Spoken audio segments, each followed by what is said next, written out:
इन दो वीडियोस को ध्यान से देखिए। एक वीडियो में एक जानवर बार बार एक शीशे से टकरा रहा है, लेकिन उसे बिल्कुल भी पता नहीं चल रहा कि वो जितनी मर्जी बार टकरा जाए वो इस शीशे के अंदर नहीं जा सकता। बल्कि कोई भी इंसान नॉर्मल अगर शीशे के पास आता है वो शीशे को खोलता है और वो अंदर चले जाता है। इनकेस अगर किसी भी इंसान से गलती होती भी है तो भी वो दूसरी बार गलती नहीं करेगा। And that is a difference between a person who is thinking and the other one who is not thinking.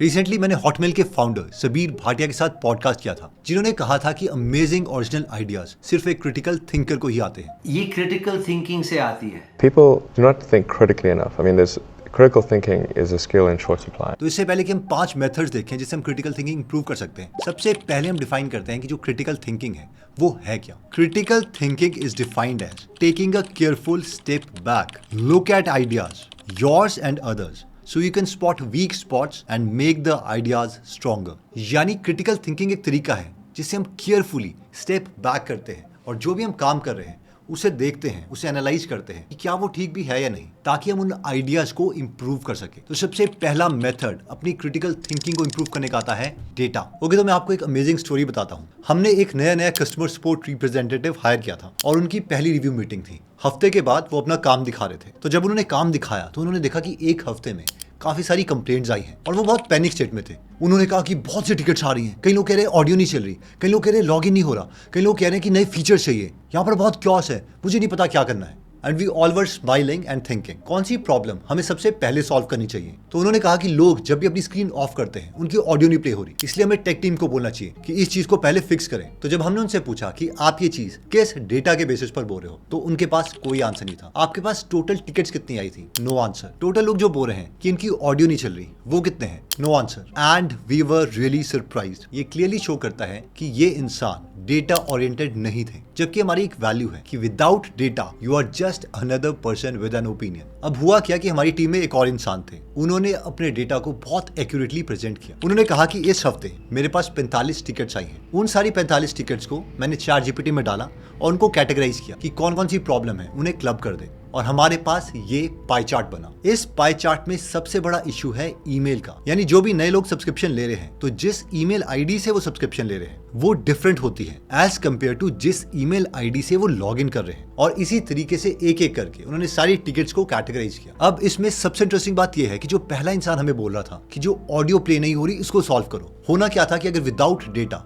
हम इस चीज को इस हफ्ते सॉल्व करने लग जाते हैं तो ऑलमोस्ट 100 इंजीनियरिंग आवर्स इस प्रॉब्लम को सॉल्व करने में चले जाते हैं। जबकि जो P1 था यानी प्रायोरिटी 1, ये सबसे बड़ा 35% का चंक ये हमें घूरता रहता, क्योंकि ये एलिफेंट इन द रूम है P1 प्रायोरिटी 1, और हम इस P5 P6 को सॉल्व करते। इन शॉर्ट हमारी फर्स्ट लर्निंग ये है कि अगर हमारे पास डेटा ही नहीं है तो हम क्रिटिकल थिंकर कैसे बनेंगे? हम किसी भी चीज को क्वांटिफाई कर ही नहीं पाएंगे। और दुख की बात तो यह है कि अगर हम अपनी कंट्री की परफॉर्मेंस को मेजर करना चाहते हैं GDP या GDP पर कैपिटा से, और हमारे नेता लोग कहते हैं कि GDP तो बकवास नंबर है, इसको देखने की जरूरत ही नहीं है, हम पे यकीन करो हम सच बोल रहे हैं। सभापति महोदय, इस देश में GDP की बड़ी बात चलती है। GDP 1934 में आया, इसके पहले कोई GDP नहीं था, पूरी दुनिया में कोई GDP नहीं था। कोट पढ़ रहा हूं क्योंकि GDP के ऊपर यहाँ बहुत चर्चा होती है और मुझे पता है कि जब ये चर्चा होने लगेगी टैक्सेशन पर तो मैक्सिमम लोग GDP की ही बात करेंगे। तो भैया बात ऐसी है कि पढ़े लिखे लोगों को राजनीति में आने नहीं चाहिए, ये क्रिटिकल थिंकिंग यहाँ नहीं चलेगा। तो मैं 50 बार बोल रहे हैं, पढ़ने निकले वाले छात्रों को राजनीति से दूर रहना चाहिए।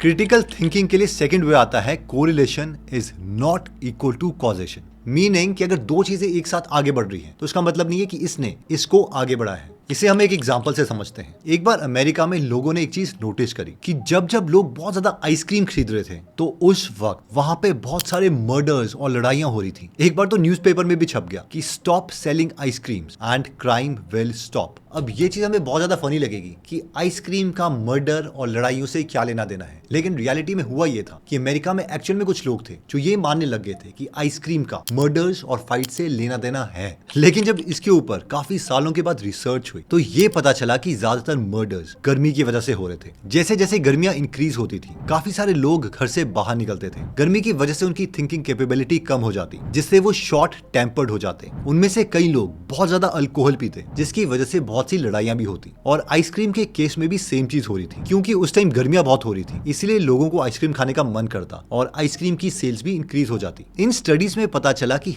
हर 1 डिग्री सेल्सियस जब टेम्परेचर इंक्रीज करता था तो जो क्राइम रेट है वो भी भी 1.5 से 2% तक इंक्रीज कर जाता। और ऑब्वियसली रियलिटी में आइसक्रीम का कोई लेना देना नहीं था। अब इन दोनों पॉइंट्स को यानी डेटा और correlation is not equal to causation, इससे आता है हमारा third sanity test which is syllogism sanity test. तो इस पॉइंट में मेरा आपके लिए एक सवाल है। मान लो एक स्कूल है, वहां पर आप नोटिस कर रहे हो कि काफी सारे स्टूडेंट्स हैं जिनको कोविड के दौरान वैक्सीन में कोवैक्सीन का ब्रांड लगाया गया है और उनमें से मैक्सिमम स्टूडेंट्स वैक्सीन लगाने के बाद फेंट हो रहे हैं यानी बेहोश हो रहे हैं। तो आपके लिए सवाल ये है कि अगर आप उस स्कूल के प्रिंसिपल हो तो क्या आप रिमेनिंग बच्चों को कोवैक्सीन रिप्लेस करके कोविशील्ड लगाओगे या नहीं। अब सवाल आता है कि as a critical thinker answer होना क्या चाहिए, और इसका रियल आंसर है डेटा इनसफिशिएंट, यानी मेरे पास सफिशिएंट डेटा नहीं है जिससे मैं कोई कंक्लूजन निकाल सकूं। इस डेटा को मैंने सिमुलेट करने की कोशिश करी है, तो मैंने सिर्फ कॉन्सेप्ट समझाने के लिए एक फेक डेटा लिया है, लेकिन कॉन्सेप्ट इससे आपको समझ आ जाएगा। ओके, तो मान लो आप एक डेटा वाले इंसान हो, आप अपने डेटा को एक्सेल लेबोरेटरी में लेके आ जाते हो और यहाँ पर आप ये डेटा देखते हो कि ये जो सारे स्टूडेंट हैं इन सबको कोवैक्सीन लगी और ये सारे के सारे बेहोश हुए थे। तो इस डेटा को देख के ये लग रहा है कि जो कोवैक्सीन है वो डायरेक्टली कोरिलेटेड है बेहोशी से।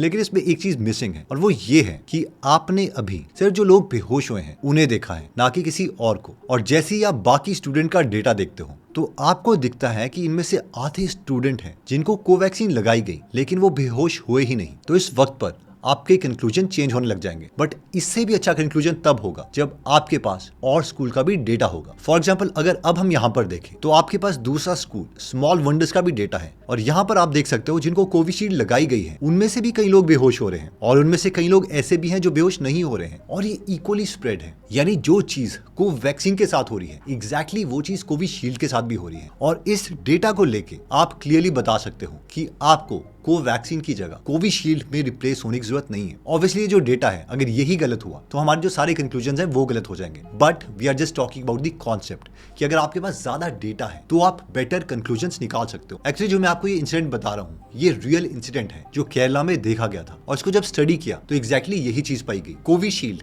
या कोवैक्सीन की वजह से बच्चे बेहोश नहीं हो रहे हैं। मैक्सिमम वही वाले बच्चे बेहोश हो रहे हैं जो सुबह ब्रेकफास्ट करने नहीं आते और डायरेक्टली जिन्हें कोवैक्सीन की डोज लग जाती है। तो इसके बाद काफी ज्यादा स्कूल्स में एक चीज इंप्लीमेंट की गई कि कोवैक्सीन लगाने से पहले बच्चों को दूध का ग्लास और बनाना दिया जाएगा, जिससे जो बच्चे बेहोश हो रहे थे उसकी परसेंटेज बहुत कम हो गई। क्रिटिकल थिंकिंग के लिए डेटा कितना इंपॉर्टेंट है इसके लिए मैं आपको एक बहुत इंटरेस्टिंग एग्जांपल देता हूँ। हुआ क्या कि जब हम मास्टर्स कर रहे थे तो एक मेरा फ्रेंड था, उसने कहा कि देखो जो बॉर्नवीटा है वो हमारी हाइट को बहुत जल्दी इंक्रीज कर देता है। मैंने देखा है मेरी जो नीस है जब उसने बॉर्नवीटा पीना स्टार्ट किया तो उसकी जो हाइट है वो इंक्रीज हो गई और काफी ज्यादा बच्चे उसकी बात पर सहमत थे। लेकिन इस पर हमारे एक टीचर आए और उन्होंने कहा अगर आपको एक्चुअल में कंक्लूजन निकालना है तो कम से कम आपको 100 जुड़वा बच्चे चाहिए होंगे, यानी 2-2 के 50 पेयर। अब उन सारे 100 बच्चों को एक घर में लेके आओगे और उनको डिवाइड करोगे 2 ग्रुप्स में, ग्रुप ए और ग्रुप बी।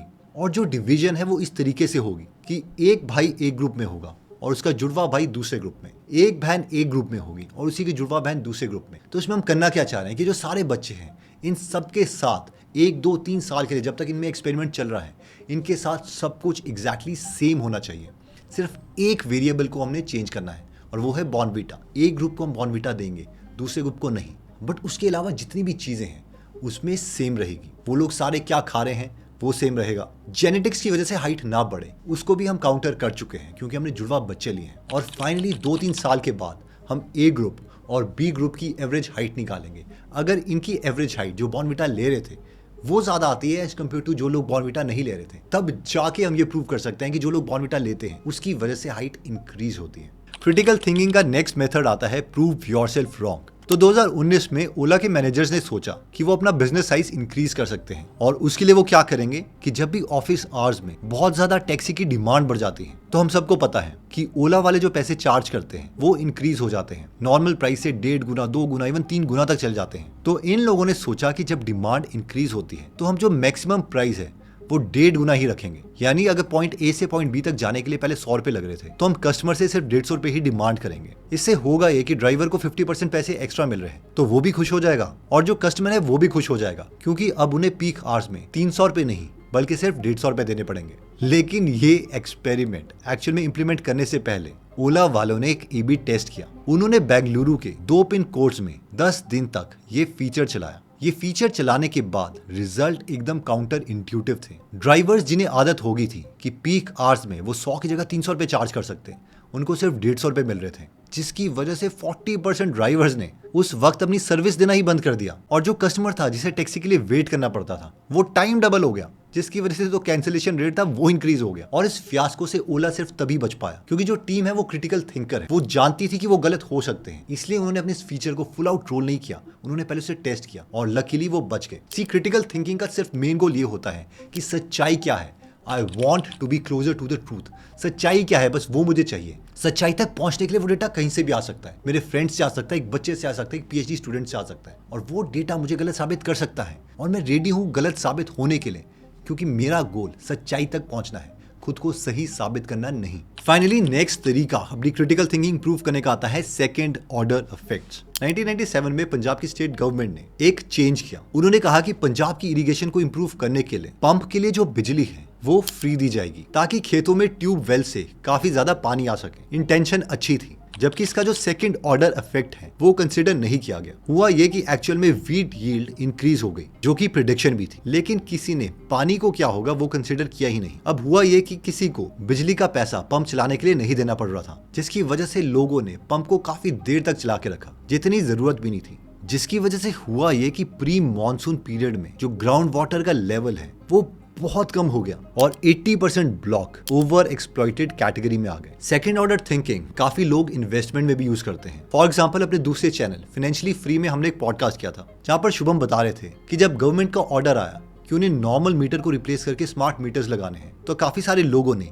HPL इलेक्ट्रिक के शेयर्स खरीदे, जो कि लॉजिकल भी था, क्योंकि अगर इनके मीटर बिकेंगे तो ये ज्यादा सेल्स करेंगे, फाइनली ज्यादा प्रॉफिट करेंगे, जिसकी वजह से इन्हीं का शेयर प्राइस इंक्रीज होगा। लेकिन कई लोगों ने इसका सेकंड ऑर्डर इफेक्ट देखा, यानी इस HPL इलेक्ट्रिक के जो कुछ पुर्जे हैं वो कौन सी कंपनी बना रही है। तो इनमें से एक कंपनी थी RMC स्विचगियर, जो कि इस मीटर के लिए डब्बे बनाती थी। अब क्योंकि RMC स्विचगियर छोटी कंपनी थी, तो जब इनकी सेल्स इंक्रीज हुई तो परसेंटेज की टर्म्स में इनकी जो ग्रोथ है वो ज्यादा इंक्रीज हुई, जिसकी वजह से इसका शेयर प्राइस 20 गुना तक चला गया, जो कि मीटर मार्केट से बहुत आगे था। तो एक बार जो पूरी वीडियो है मैं आपके लिए समराइज कर लेता हूं। सबसे पहले हमने क्रिटिकल थिंकिंग की डेफिनेशन देखी थी कि क्रिटिकल थिंकिंग का मतलब है कि आप एक स्टेप बैक लेके अपने आइडियाज को, अपने काम करने के तरीके को एनालाइज कर सकते हो। आप सिर्फ रिएक्शन मोड में नहीं हो, आप आराम से जूम आउट कर सकते हो, अपने ऊपर कैमरा रख सकते हो कि मैं जो काम कर रहा हूँ वो ठीक भी है या नहीं, और आपका जो मेन गोल है वो सच्चाई तक पहुंचना है, ना कि ये प्रूव करना कि दूसरा इंसान ठीक है या आप ठीक हो। इसके लिए हमने 5 मेथड्स देखे थे, जिसमें सबसे पहला मेथड था कि डेटा इज एवरीथिंग, जिसमें मैंने आपको अपनी कस्टमर सपोर्ट टीम का एग्जांपल दिया था कि एक इंसान बिना डेटा के कुछ प्रूव कर रहा था, जिसकी वजह से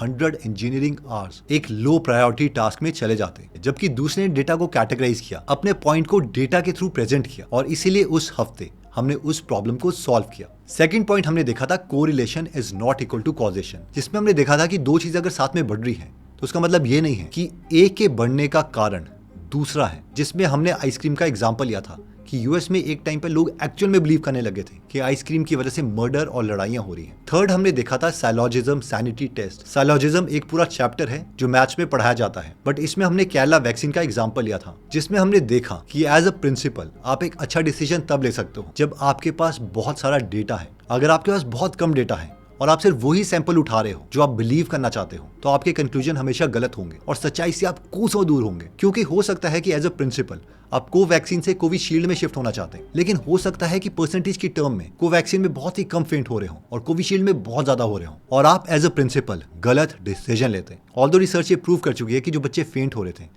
वो ना कोवैक्सीन की वजह से हो रहे थे ना कोविशील्ड की वजह से। फिर हमने देखा था कि प्रूव योरसेल्फ रॉन्ग, जिसमें हमने ओला का एग्जांपल लिया था कि उन्होंने फुल फीचर रोल आउट करने से पहले एक छोटा सा ए/बी टेस्ट कर लिया, जिसकी वजह से जो बड़ा ब्लंडर होने वाला था उससे वो बच गए। और फाइनली हमने देखा सेकंड ऑर्डर इफेक्ट्स, कि जो आप काम कर रहे हो वो तो ठीक है, लेकिन ये भी सोच लो कि जो आप काम कर रहे हो अगर वो अचीव हो गया तो उससे कुछ और चीजें तो नहीं हिलने वाली। आई होप ये वीडियो आपके लिए बहुत वैल्यूएबल रही होगी क्रिटिकल थिंकिंग में, और मैं बहुत सारे पॉइंट्स बताना चाहता हूँ, लेकिन ये वीडियो ऑलरेडी लंबी हो चुकी है। एनीवेज, अगर आप क्रिटिकल थिंकर हो और नॉन फिक्शनल बुक समरीज पढ़ना चाहते हो तो गूगल एप्लीकेशन में हिंदी और इंग्लिश में बहुत सी अमेजिंग बुक समरीज पढ़ी है, जिन्हें आप पढ़ भी सकते हैं, सुन भी सकते हैं। तो आप इसको जरूर डाउनलोड कीजिए। और हाँ, अगर आप इस नॉलेजेबल वीडियोस मिस नहीं करना चाहते तो सब्सक्राइब करने के बाद बेल का बटन दबाना मत भूलिएगा। मिलते हैं दोबारा नेक्स्ट वीडियो में। जय हिंद।